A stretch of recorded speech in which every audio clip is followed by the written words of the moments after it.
Hello! Officiellement, je suis en vacances. Mais comme beaucoup d'entre nous, ça signifie que je suis confinée à mon domicile. Ce qui, pour moi, ça veut dire que je me retrouve seule dans un studio de 28 mètres carrés.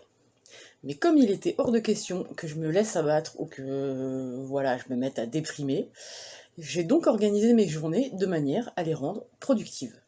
Et je vais vous expliquer comment je me suis débrouillée. Toutes mes journées commencent par un bon petit déjeuner. Ah oui, je n'imagine pas une journée débuter sans mon café, c'est pas possible. Un petit repas léger et un petit jus de pamplemousse pour bien démarrer la journée.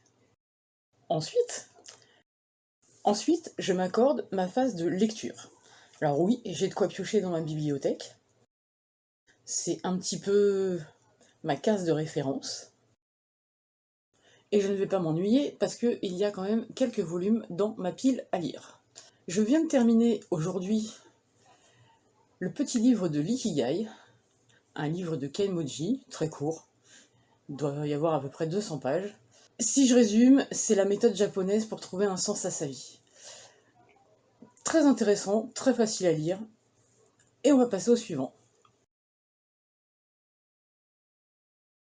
Ensuite, je prends mon casque pour avoir un petit peu de musique. Et vous allez vite comprendre pourquoi. Un petit peu de musique de motivation, je mets le casque sur les oreilles et c'est parti pour 20 minutes de sport. Et oui, dans 28 mètres carrés, il m'est impossible de faire mes 8000 pas par jour. Donc, j'ai trouvé une alternative. Je pratique entre 20 minutes et une demi-heure tous les matins. Ça me permet de rester en forme. Et puis de pas rester coincé aussi, parce que dans 28 mètres carrés, à part marcher entre deux portes, j'ai vite fait le tour quand même. Après ma petite séance de sport, bien évidemment, je passe sous la douche, histoire de me rafraîchir et surtout de me rafraîchir les idées. Et ensuite, j'attaque ma séance de travail. Et oui, vacances, mais je m'attaque à tout mon petit travail, à savoir mon travail d'auteur. Et là, je passe sur l'ordinateur. La première chose que je fais, c'est d'ouvrir mon planning, parce que plutôt que de me perdre en me demandant ce que je vais faire, je me prépare un planning, comme ça, j'ai pas besoin de chercher et je peux me mettre tout de suite au travail. Ce qui bien souvent se résume à des montages vidéo. Ce que vous voyez, c'est le logiciel de montage. Oui, c'est assez complexe. Le logiciel est divisé sur 3 écrans, mais vous inquiétez pas, je m'en sors très bien. Montage que je diffuse ensuite, et bien évidemment, sur la chaîne YouTube que vous êtes en train de regarder. Une fois ma séance de travail terminée, j'en profite pour me cultiver. Alors c'est des formations en ligne, c'est des reportages.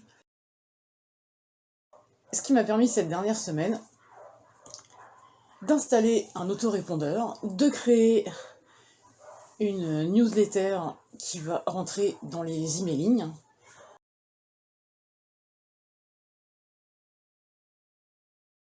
C'est ce que vous êtes en train de voir à l'écran, à laquelle vous allez pouvoir bien évidemment vous abonner. Alors, le logiciel que j'utilise, c'est Sendinblue pour ceux que ça intéresse. C'est gratuit, jusqu'à un certain point, mais pour l'instant, moi, ça me convient. Lorsque je serai arrivé aux limites, je passerai peut-être à la version payante, mais pour le moment, ça fonctionne très bien. Cette semaine, j'en ai aussi profité pour créer ma première formation. Formation que j'ai mise en ligne, qui est déjà disponible à la vente, en tout cas pour la version audio, je suis en train de terminer la version vidéo. Ma première formation est donc disponible en version audio. Ce que vous voyez à l'écran, c'est l'espace abonné.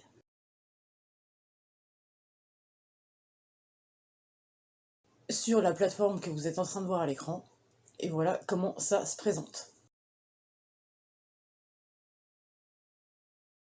La version audio est déjà disponible au tarif de 27 €.